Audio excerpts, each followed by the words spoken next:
So recently I was asked to speak at my one daughter's grade 12 graduation ceremony. So I thought I would tweak what I said and turn it into today's video. I spoke on Proverbs 22 verse 1, which says, "A good name is more desirable than great riches. To be esteemed is better than silver and gold." In other words, a good reputation is priceless. So obviously, a good name, a good reputation is something that we should all strive for, especially if you're a young person just starting out.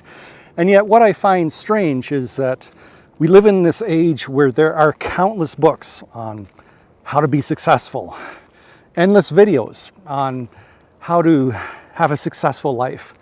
And yet rarely is having a good name, a good reputation, the focus. So how do you get a good name?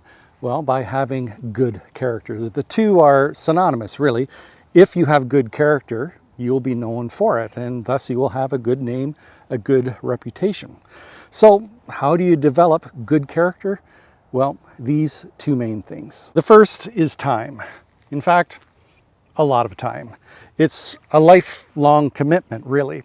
Just in the same way as you wouldn't expect to get the physique of a bodybuilder just by going to the gym once or twice, you can't expect to develop a good character just within a matter of a week or so. It takes time. Character begins with small, everyday actions, which in time transforms into good character. The second thing is that good character is the sum of many virtuous character traits.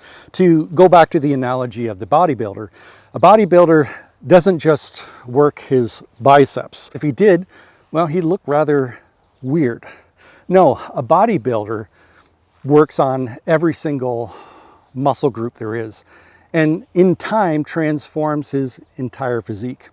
And so it is with good character.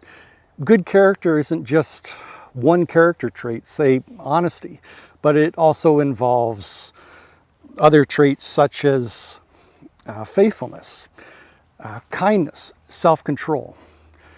Good character is the sum of the many. So, dear viewer, whether you're a recent graduate or a grandmother, carry with you the wisdom of Proverbs 22:1. Cherish and protect your good name because it really is the most valuable thing. And may your life be an example and inspiration for others.